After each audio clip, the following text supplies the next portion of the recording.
శుభకార్యాలకు పూజార్ల కోసం వెతుకుతున్నారా? పూజారీస్.com లో అతి తక్కువ ధరలకే పూజార్లను ముందే బుక్ చేసుకోండి. వెంటనే కాల్ చేయండి. నమస్తే రమగారు. నమస్తే జయ. రమగారు, సంక్రాంతి పండుగ వాటి విశేషాలు. రైతు కుటుంబాల్లో సంక్రాంతే పెద్ద పండుగ. అవునండి, ఎందుకంటే పెద్ద పంట ఇంటికి వచ్చే రోజులు, ధాన్యం ఇంటికి వస్తుంది, డబ్బులు వస్తాయి బాగా. దాంతో సంవత్సరానికి సరిపడా బట్టలు కొనుక్కోవటం, ఫిబ్రవరి రాగానే పప్పులు ఉప్పులు కొనిపెట్టుకోవటం, అవన్నీ కూడా అన్నీ ఈ పండగ మీదే ఆధారపడి ఉండేవి. దీని ముందుండే ధనుర్మాసం నుంచే దాన ప్రక్రియలు మొదలు పెట్టుకునేవాళ్ళు. అప్పటికే మనకి ధాన్యం ఇళ్ళకి చేరిపోతూ ఉంటుంది. ఎప్పటి నుంచి ధనుసు అంటే ఇప్పుడు మన సంక్రాంతి పండగ అని అనగానే సంక్రాంతి అని ఉందా? ఆ సంక్రాంతి అంటే దాని పేరు కాదు, అది సంక్రమణం చెందటం. దేనివల్ల దీనికి సంక్రాంతికి పేరు వచ్చిందంటే సూర్యుడు ధనురాశిలో నుంచి మకర రాశిలోకి మారతాడు. మామూలుగా మనం చూడండి అన్ని పండగలు చాంద్రమానం ప్రకారం వస్తాయి. అంటే ఇప్పుడు ఒక శివరాత్రి ఈ సంవత్సరం ఫిబ్రవరి 16, 18 వస్తే వచ్చే సంవత్సరం ఫిబ్రవరి 28 వస్తుంది, మారిపోతుంది. వినాయక చవితి ఓ సంవత్సరం సెప్టెంబర్ లో వస్తుంది, ఇంకో సంవత్సరం ఆగస్టు చివరిలోనే వచ్చేస్తుంది. కానీ ఒక్క సంక్రాంతి మాత్రం సౌరమానం ప్రకారం అంటే సూర్యుడి గతి ప్రకారమే వస్తుంది. అందుకని ప్రతి సంవత్సరం 14, 15, 16, 13, 10 అక్కడే ఉంటుంది. సంక్రాంతి పండుగ ఇక్కడ ఉండడానికి ప్రధానమైన కారణం సూర్యుడు. సూర్యుడి గతిని బట్టే సంక్రాంతి పండుగ జరుపుకుంటాం మనం. మిగిలిన ఇప్పుడు దీపావళికి ఫ్లక్చుయేషన్స్ ఉన్నాయి, అన్నిటికీ ఉంటాయి. ఎందుకంటే అవన్నీ చాంద్రమానం ప్రకారం. ఇప్పుడు నక్షత్రాలు గమనం, చంద్రుడి గమనాన్ని బట్టి ఆ పండుగలన్నీ. సూర్య గమనాన్ని ఉద్దేశంతో పాటు వచ్చేది మాత్రం సంక్రాంతి పండుగ. ఈ సూర్యుడు సంక్రాంతి చెందటం అంటే తనని ఇంకొక దాంట్లోకి మారటం. మామూలుగా మనకు ప్రతి నెల సంక్రమణం జరుగుతుంది. సూర్యుడు ఒక రాశిలో నుంచి ఒక రాశిలోకి మారతాడు. ప్రముఖమైన సంక్రమణాలు కొన్ని ఉన్నాయి. అందులో ప్రముఖమైనది మకర సంక్రమణం. మనం డిసెంబర్లోనే మనకి ధను సంక్రమణం జరుగుతుంది. ధనురాశిలోకి రాగానే మనం నెల పట్టడం అంటాం. దాన్నే మనం ధనుర్మాసంగా చేసుకుంటాం. ద్రవిడ వాటిలలో అంటే మన మద్రాసు వైపు తమిళనాడులో అక్కడ విపరీతంగా జరుపుకుంటారు. మన దగ్గర కూడా బాగా సంక్రమణం తర్వాత అంటే ధనుర్మాసం మనం కూడా విరివిగా బాగా జరుపుకుంటాం. పండగకి ఏమో మరి ముగ్గులు వేసుకుంటాం, అక్కడి నుంచి మొదలు పెడతాం కదా. మంచి ధారాళంగా పెద్ద పెద్ద ముగ్గులు, గీతల ముగ్గులు వేస్తాం, అక్కడి నుంచి గొబ్బిళ్ళు పెట్టుకుంటాము. అవునండి. తర్వాత మనకి హరిదాసులు రావడము, తర్వాత గంగిరెద్దులు వాళ్ళు రావడము, వాళ్ళంతా రావడం కూడా ధనుర్మాసంతో మొదలు పెడుతుంది. ఈ ధనుస్సు నుంచి ఏం చేస్తారు, రైతులు దానం చేయటం మొదలు పెడతారు. వడ్లు, బియ్యం, అపరాలు పెద్దగా రావు కదా, ఆ టైంకి వచ్చేవి వడ్లే వస్తాయి. ఈ హరిదాసులకి తర్వాత ఏమో గంగిరెడ్ల వాళ్ళకి ఎద్దంటే అనగానే నంది స్వరూపంగా భావిస్తారు. అంటే హరిదాసు విష్ణు స్వరూపంగాను, గంగిరెద్దుల వాళ్ళని శివ స్వరూపంగాను భావించి దానం చేయటం మొదలు పెడతారు. హరిదాసు ఇంత గుండ్రటివి ఇట్లా పాత్రలు, అక్షయ పాత్ర అంటారు. ఆ పాత్ర నింపటం, ఆ పాత్రలో ఒక దోశలతోటి గుప్పెడితోటి వేసే వాళ్ళు ఉంటారు. దోశలతో తీసి దోశడితోటి పోయటం. ఈ పోసిన ధాన్యం ఇబ్బడి ముబ్బడిగా మళ్ళీ మనకి వచ్చి చేరుతుందన్న నమ్మకంతో దానం చేసేవాళ్ళు. హరిదాసు మనం పెట్టింది వస్తుంది కదా, మనం అదే నమ్ముతాం. పూర్తి భారతదేశం అంతా మనం చెప్పేదే అది. ఇవాళ మనం పెట్టిందే రేపు మనకి వస్తుంది. తెలుగులో సామెతలు కూడా ఉంటాయి, దానం కొద్దీ బిడ్డలు. మనం ఎంత దానం చేస్తే మన వంశం అంత ముందుకెళ్తుంది, మన పిల్లలు తినడానికి అంత మంచిగా దొరుకుతుందన్న నమ్మకంతో ఈ దానాలు చేయటం మొదలు పెడతాం. అక్కడి నుంచి ఇప్పుడు ఈ ధనుర్మాసం చివరికి వచ్చేసరికల్లా భోగి పండుగ రాగానే గోదా కళ్యాణం చేస్తారు. భోగి పండుగ నాడు భోగి మంట వేసుకుంటాం. ఈ భోగి పండుగ రోజునే బొమ్మలు పెట్టుకునే, బొమ్మల కొలువు గురించి మనం మాట్లాడుకున్నాం ఆల్రెడీ. అయితే బొమ్మల కొలువు పెట్టుకునే వాళ్ళు, ఆ పద్ధతి ఉన్నవాళ్ళు. అయితే ఈ భోగి నాడే తలంట్లు పోసుకోవటం ఒక విధానం. దీపావళి పండగకి ముందు రోజు చతుర్దశి నాడు తలంటి పోసుకున్నట్టుగానే పండగ నాడు తలగడగరు. సంక్రమణంలో తల కడగకూడదు అంటారు, తల రుద్దుకోకూడదు.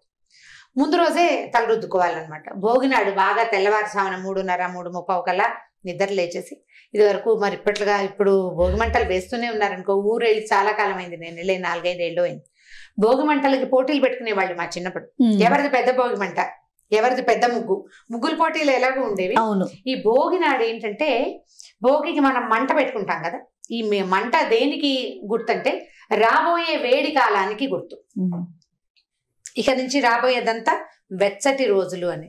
మనకి మామూలుగా కాలాలు 6 ఋతువులు, 3 కాలాలు మనం చెప్తాం కదా. ఇది మన ఏమనాలి, ఈ జ్యోతిష్యం ప్రకారం 2 కాలాలు, మన 12 నెలల్ని 2 కాలాలుగా విభజిస్తారు. ఉత్తరాయణం, దక్షిణాయనం అని. అంటే ఉత్తరపు నడక దక్షిణపు నడక. ఆయనము అంటే నడక ప్రయాణం, ఉత్తర ప్రయాణం దక్షిణ ప్రయాణం అని చెప్పాలి. ఊరికే పదాలకు అర్థం చెప్తున్నాను. అదేలేండి. ఇప్పుడు ఈ మకర సంక్రమణం, సూర్యుడు మకర సంక్రమణంలోకి రాగానే అంటే మకరంలోకి ప్రవేశించాక ఇక్కడి నుంచి మళ్ళీ కర్కాటక రాశుల నుంచి సంక్రమణం వరకు అంటే ఈ 6 నెలల పాటు దీన్ని ఉత్తరాయణంగా భావిస్తారు. అక్కడి నుంచి దక్షిణాయనం వస్తుంది. ఈ ఉత్తరాయణ పుణ్యకాలం ఏంటంటే పరమాద్భుతమైన కాలంగా చెప్పబడుతుంది. ఈ ఉత్తరాయణం దాకానంటే దేవతలకి మన 6 నెలలు వాళ్ళ ఒక పగలు, తర్వాత 6 నెలలు వాళ్ళ మెలకు రాత్రి అన్నమాట. పగలు రాత్రిగా విభజించబడతాయి. అంటే మనకు ఒక రోజుకి పగలు రాత్రి ఉన్నట్టుగానే సంవత్సరంలో 6 నెలలు పగలు 6 నెలలు రాత్రిగా ఉంటుంది. ఈ ఉత్తరాయణ పుణ్యకాలం ఎప్పుడైతే మకర సంక్రమణం జరుగుతుందో అప్పుడు దేవతలందరూ కళ్ళు తెరిచి మెలకు వస్తుంది అనమాట. దేవతలు కళ్ళు తెరిచి ఉండే కాలం కాబట్టి ఇప్పుడు ఇది శక్తివంతమైన కాలంగా భావిస్తారు. ఇప్పటి నుంచి 6 నెలల పాటు భూమి బాగా అంటే బలాన్ని పుంజుకుంటుంది. ఎండ పెరుగుతుంది కదా, వేడిమి వల్ల మనం ఎంత వేడొస్తే తర్వాత అంత పంటలు బాగుంటాయి. ఎండ లేకపోతే కుదరదు కదా. ఇంతకు ముందు 3-4 నెలల నుంచి మనం వర్షాలతోటి తర్వాత ఏమో చలికాలంతో భూమి ఇలా పగుళ్ళు విచ్చి తడిసి నాని ముద్దగా అయిపోయి ఉంటుంది. ఇప్పుడు ఇక్కడి నుంచి ఏమవుతుంది, ఈ వేడిమికి భూమి మెల్లిగా సారవంతం అవడానికి కావలసిన వేడిమిని తీసుకుంటుంది. సో ఈ 6 నెలల కాలం ఆరోగ్యవంతమైన కాలం. ఎంత పని చేసినా బాగా అలసిపోరు, తినంగానే ఓపిక వస్తుంది, ఎక్కువ నిద్ర రాదు, నిద్ర తగ్గుతుంది. మనుషులకు సహజంగా జరిగేది కదా. జంతువులు అంటే పశువులు కూడా, పనిచేసే పశువులు కూడా బలాన్ని పుంజుకునే కాలం ఇది. అందుకని ఏం చేస్తారు, ఈ సంక్రమణాన్ని చాలా ఉత్తమోత్తమైన సంక్రమణంగా భావిస్తారు. ఈ రోజున కూష్మాండ దానం చేస్తారు. అంటే అదే మన తమిళంలో కళ్యాణ పూషణికాయ, గుమ్మడికాయని దానం చేస్తే, పండు గుమ్మడి, పచ్చ గుమ్మడి అంటాం కదా, ఈ పెద్ద గుమ్మడికాయని కనుక దానం చేస్తే భూమిని దానం చేసినంత ఫలితం లభిస్తుందని చెప్తారు. దానం ఎప్పుడైనా ఫలితాన్నే ఇస్తుంది. ఈ సంక్రమణ వేళల్లో ఎప్పుడైతే మనకి పుణ్యతిథుల్లో కనుక చేసిన దానం చాలా ఫలితాన్ని ఇస్తుంది. ఈ సంక్రమణం అప్పుడు గుమ్మడికాయని, విసిరికర్ర, చెప్పుల కంటే కూడా గొడుగు ఎక్కువ ఇస్తారు. తర్వాత ఏమో చెరుగడలు, బెల్లము అలాంటి వాటిని దానం చేస్తారు. నువ్వులు కూడా. ఇప్పుడంటే కొన్ని ఖాద్య పదార్థాలు, తినే పదార్థాలు ఉన్నాయి, వాడుకునే వస్తువులు ఉన్నాయి. వాటితో పాటు ఈ గుమ్మడి పండు బ్రాహ్మణులకే దానం చేయాలన్న నియమం లేదు. అవసరంలో ఉన్న వాళ్ళకి కూడా ఇవ్వచ్చు. ఆ వస్తువు అవసరం ఉన్న వాళ్ళకు కూడా మనం దానంగా చేయొచ్చు. తర్వాత ఆహార దానం, ఎలాగో అన్నదానం చేయటం, ధాన్యాన్ని దానం చేయటం, బియ్యం దానం చేయటం. ఇదివరకంటే ఒడ్లు పోసేవాళ్ళం హరిదాసులకి, ఒడ్లు దంపుకుని వాడుకునేవాళ్ళు. ఇప్పుడు దంచి వాడే రోజు కాదు కదా, ఇది కాలం మారిపోయింది. బియ్యమే ఉంటున్నాయి కదా, బియ్యం ఇస్తే ఏముంది, ఏదో ఎసట్లో పోసుకోవటమే సులువు కదా. పాత రోజుల్లో మనం ధాన్యం పోసినా హరిదాసులు ఇళ్లకు పట్టుకెళ్ళి మారకం వేసుకునేవాళ్ళు ధాన్యాన్ని. అప్పట్లో మారకపు రోజులు అవి. ఇప్పుడు ఆ పరిస్థితి లేదు కదా.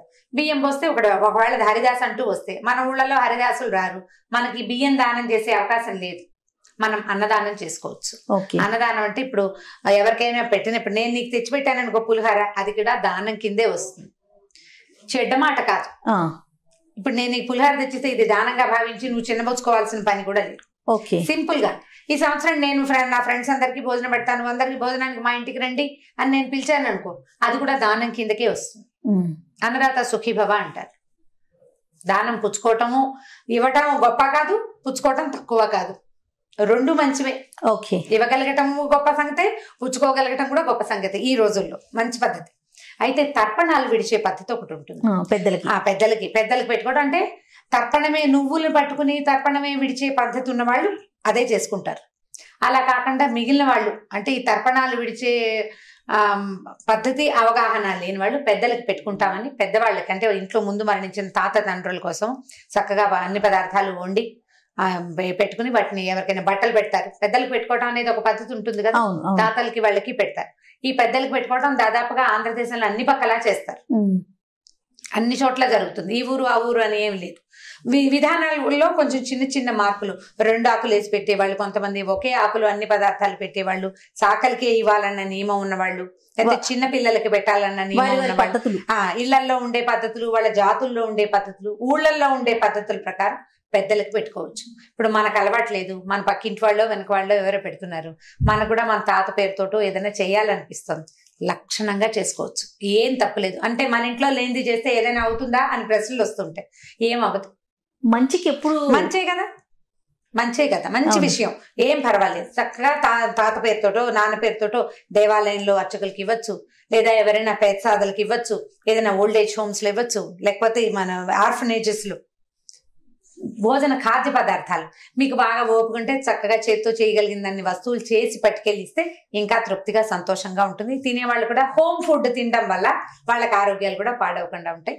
తప్పకుండా పెద్దవాళ్ళ పేరుతోటి పెట్టుకోవచ్చు. అయితే బొమ్మలు పెట్టుకుంటాం. భోగి మంట సంగతి చెప్దాం.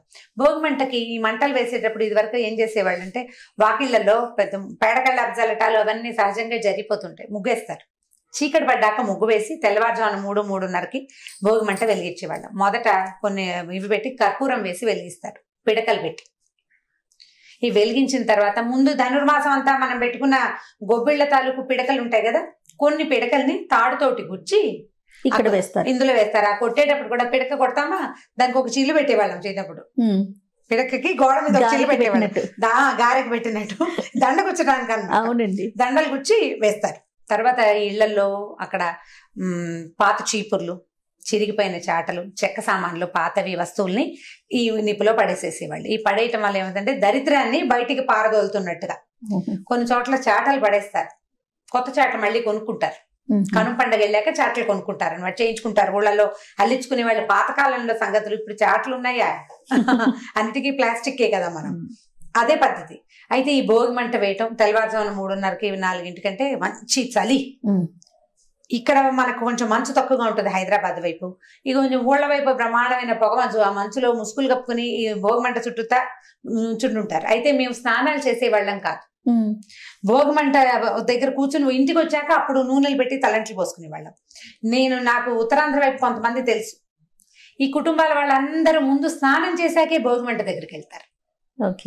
మొత్తం కుటుంబం అంతా తలంట్లు పోసుకోవాల్సిందే. తలంటి పోసుకున్నాకే వాళ్ళు అగ్ని వెలిగిస్తారు, పవిత్ర అగ్నిగా భావిస్తారనమాట. అదొక పద్ధతి, ఆ ఊళ్ళల్లో పద్ధతులు అనమాట. ఇది అది కూడా ఎవరి వైపు ఏది ఉంటే అది. మేము స్నానం చేయటం నియమం కాదు మాకు, తర్వాతే స్నానం చేసేవాళ్ళు. కొంతమంది భోగి మంటల మీద అంతా అయిపోయాక దాని మీద నీళ్లు పెట్టుకొని కాగుపెట్టి స్నానాలు చేస్తారు. పద్ధతి తెలుసు. అదే, ఇవి ఏదైనా ఎలాగైనా చేయొచ్చు, వాళ్ళ ఊళ్ళని బట్టి. ఈ భోగి మంట రోజు సాయంకాలం భోగి నాడు భోగి పళ్ళు పోస్తాం. మన నువ్వు అడిగావు, నేను నీకు చెప్పలేకపోయాను. నేను మళ్ళీ మా అక్కయ్యని కనుక్కున్నాను. సూర్యుడికి సంకేతం అట రేగిపండు. రేగిపళ్ళే ఎందుకు పోస్తారు? రేగిపళ్ళు సూర్యుడి లాంటి రంగు, అలాంటి షేపు కలిగి ఉంటాయి.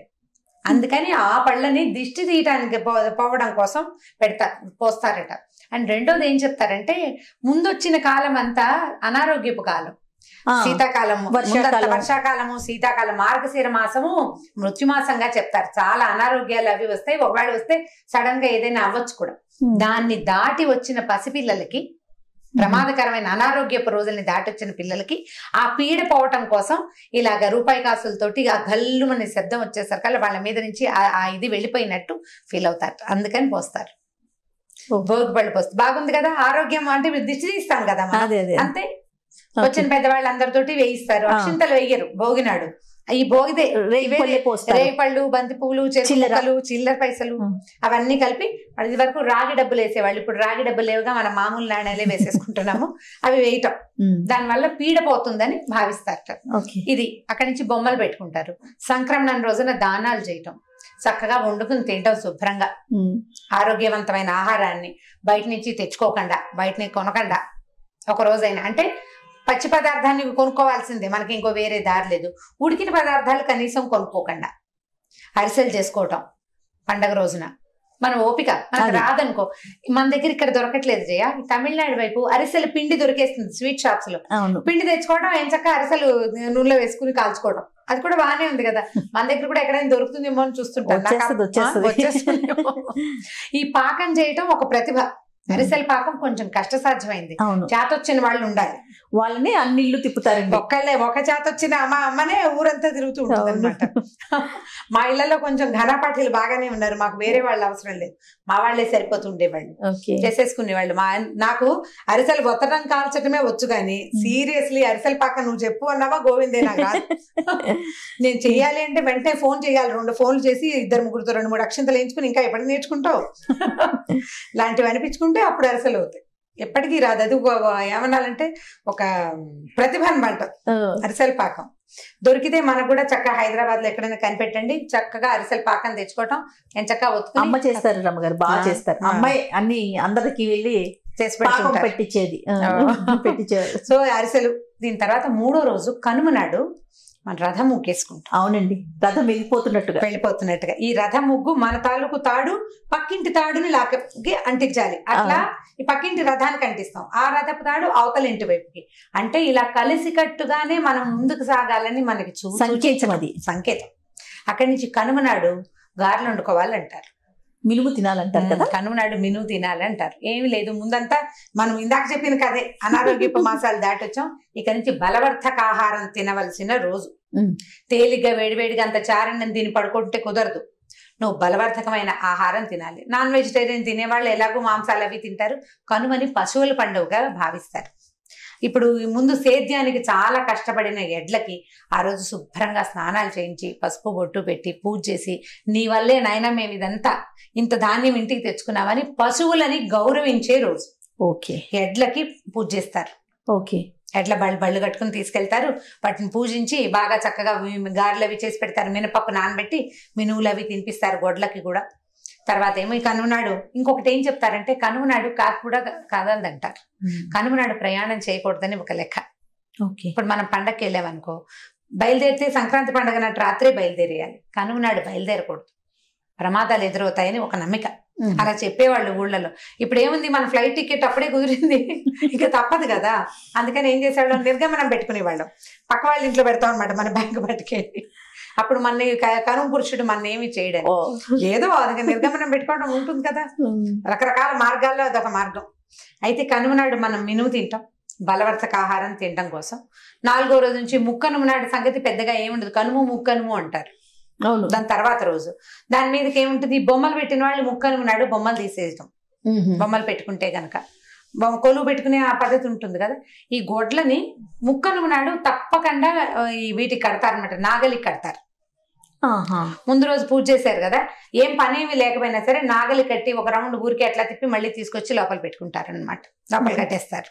పని లేకపోయినా కూడా, పని ఉంటే చేసుకుంటారు. లేకపోతే ఆ మరుసటి రోజు కనుక చేస్తే బలం వితోధికంగా పెరుగుతుంది వాటికని నమ్ముతారు. ఓకే. రకరకాల పద్ధతులు ఒక్కొక్క ఊళ్ళో ఒక్కొక్క రకంగా చేస్తారు. ఏదైనా ఇంతే. ఇప్పుడు అక్కడి నుంచి కోడి పందాల రోజులు ఇవి. గొర్రెపొట్టేళ్లతోటి పందాలు, కోళ్ల పందాలు, ఏదో ఒకటి సరదాగా నడవటం కోసం. ఇప్పుడంటే కొంచెం బ్యాన్ చేశారు, మరి డబ్బులు హడావిడి ఎక్కువైపోతుందని మానేసి ఉంటారు. మా చిన్నప్పుడు కూడా కోడి పందాలు ఆడుతూ ఉండేవాళ్ళు. మా పాలేళ్ళు సెలవు ఇచ్చేవాళ్ళు కనుమ నాటి. ఈ పూజ చేశాక ఆ పూట వాళ్ళకి సెలవు. తలా ఒక కోడిని కొనుక్కుని మేపుకుని ఏమిటో హైరాన్ పడుతూ ఉండేవాళ్ళు. కోళ్ళు వండుకునేవాళ్ళు సాయంకాలానికి. మా దగ్గర ఏముంటుంది, మేము గారెలు వండుకుని హ్యాపీగా బొమ్మల పేరెంటాలు అవి చేసుకుంటూ ఉండేవాళ్ళం. ఎవరెవరిది ఏ పద్ధతి అయినా పర్వాలేదు, చేసుకోవటమే. అక్కడి నుంచి టీవీల ముందు ఎక్కువ స్పెండ్ చేయకుండా మన పద్ధతులు ఏమైనా ఉంటే వాటిని ఎంతో కొంత పాటిస్తే గనక మనం ఇళ్లలో పిల్లలకి మనం కొంచెం తెలియజేయగలుగుతాం. కానీ పూర్తి సందడి వాతావరణం ఉండేదండి. చుట్టాలు వచ్చేవాళ్ళు, ఫ్రెండ్స్ వచ్చేవాళ్ళు, ఈ హరిదాసులు వాళ్ళు ఖచ్చితంగా పుట్టింటికి వస్తుంది. కొత్త అల్లుళ్ళ పండుగ కదా సంక్రాంతి అంటేనే అల్లుళ్ళ పండుగ. కొత్త అల్లుళ్ళు ఇంటికి రావటం. అల్లుడు అంటే ఆయన ఒక్కడే రాడు కదా, వాళ్ళ అమ్మ నాన్న చెల్లెలు భర్త వాళ్ళు వీళ్ళు ఒక 5-6 మనుషులు రావటం, రకరకాల వంటలు. తర్వాత ఈ గుమ్మడికాయ చిక్కుడుకాయ అవి ఇవి కలిపి కలగూర పులుసులు ఒకటి చేసుకుంటారు. తర్వాత పాలు పొంగించి, మన దగ్గర పాలు పొంగితాలికలు చేసుకుంటాం, పాలు తాలికలు చేసుకుంటారు. మేము పాలు తాలికలు అవి మా వైపు చెయ్యం, కానీ మా ఇవేవో రకరకాల కదంబం అని చేస్తుంటుంది మా అక్కయ్య. పండగ రోజున రకరకాల కూరలు కలిపి పులుసన్నాలు వండుకోవడం. పొంగళ్ళు వండుకుంటాం, పొంగల్ వండుతాం. ఈ తమిళనాడు వైపు అయితే పాలు పొంగళ్ళు కుండతోటి అందులో ఈ మన చెరుగడ పెట్టి తిప్పి ఏమిటో వాళ్ళ పద్ధతులు వాళ్ళు బాగా చేసుకుంటారు. మేము ఒక సంవత్సరము తమిళనాడు ట్రిప్ వెళ్ళాం. కోయంబత్తూరులో దిగాం ఫ్లైట్. అక్కడ దొరికింది అనమాట. అక్కడి నుంచి తిరగడానికి వెళ్తే కోయంబత్తూరులో ప్రతి ఇంటి ముందు పేడ కళ్ళాపిలు, ముగ్గులు ఉన్నాయి. గొబ్బిళ్ళు తక్కువ ఉన్నాయి, గొబ్బిళ్ళు కూడా ఉన్నాయి, కానీ ప్రతి వాకిలి పేడ కళ్ళాపే. ప్రతి వాకిట్లోనూ పెద్ద పెద్ద పెద్ద పెద్ద ముగ్గులు. ఎంత బాగుందో. నాకేదో పల్లెటూరులోకి వెళ్ళిన ఫీల్ వచ్చింది. కోయంబత్తూరు ఏదో పెద్ద ఊరు అనుకున్నాను. ఊరు పెద్దదే, అన్ని చోట్ల ఇవే కనపడతాయి. చాలా హోమ్లీ ఫీల్ వచ్చింది నాకు. చాలా బాగుంది అనిపించింది. పండగైతే అసలు బ్రహ్మాండంగా. ఎక్కడికి వెళ్తే అక్కడ ప్రతి హోటల్లోనూ రకరకాల స్వీట్లు. ఈ దీనికి మేము ఛార్జ్ చేయమనే హోటల్స్ కూడా ఉన్నాయి. ఓకే. ఛార్జెస్ లేవు, ఆడవాళ్ళకి ఛార్జెస్ లేవు, పిల్లలకి ఛార్జెస్ లేవు, అలాంటివి కూడా. చాలా మంది పండగను అంత వైభవోపేతంగా జరుపుకుంటారు వాళ్ళు. మనం కూడా జరుపుకోవచ్చు టీవీలు తగ్గించుకుంటే కొంచెం, మరీ కాదు, కాస్త చూసి మన పండగ మన పద్ధతి కొంత ప్రకారం పెద్దవాళ్ళు చేసేవి ఎవరి ఇళ్లలో ఉండే పద్ధతుల్ని వాళ్ళు తప్పకుండా పాటించడానికి ప్రయత్నం చేయండి. సరదాగా గడపండి. పెద్దవాళ్ళని అడగండి ఏం చేసుకోవాలి, సంక్రమణానికి ఏం చేయాలి, దానం చేయాలా, ఎవరికైనా ఇవ్వాలా, ఎక్కడికైనా వెళ్ళాలా, దేవాలయానికి వెళ్ళొచ్చు. ముందు రోజు ఎలాగో గోదా కళ్యాణం చేస్తారు, చుట్టుపక్కల దేవాలయాల్లో ఉంటే మనం అక్కడ కూడా మన పార్టిసిపేషన్ కొంత ఇస్తే పిల్లలకు కూడా ఇవన్నీ నేర్చుకోవడానికి, మన పండగ పద్ధతిని ముందు మనకే సరిగ్గా తెలియకపోతే పిల్లలకి ఏం తెలియజేస్తాం. ఒక 5-6 ఏళ్ళు మనం చేసామనుకో ఆటోమేటిక్ గా సగమైన పిల్లలకి వస్తాయి. ఇప్పుడు మన అమ్మలు చేసినవి మనకు తెలుసు, అంతే. మనం చేసేవి మన పిల్లలకి ఎంతో కొంత తెలుస్తాయి. తెలియజేస్తే ముందు తరాలకి ఈ పండగ రోజులు బాగా ముందుకెళ్తాయి. ప్రయత్నం చేసి చూడండి. మనం చేసే రకరకాల ప్రయత్నాల్లో ఇది కూడా ఒక ప్రయత్నం. పండగ చక్కగా జరుపుకోండి, ఆరోగ్యవంతంగా. బయట ఆహారాలు తినకండి, చక్కగా హోమ్ ఫుడ్ చేసుకోండి. కావాలంటే ఎవరినైనా సహాయం పిలిచి చక్కగా వంట చేసుకుని 3 రోజులు శుభ్రంగా తిని ఆరోగ్యంగా ఉండండి. ఓకే. సో సంక్రాంతి ఈ విధంగా జరుపుకోమంటారు. అది మరి అంటే నా ఉద్దేశం, అది నన్ను అడిగారు కదా. రైట్ రమ్మ గారు, నమస్తే. నమస్తే జయ.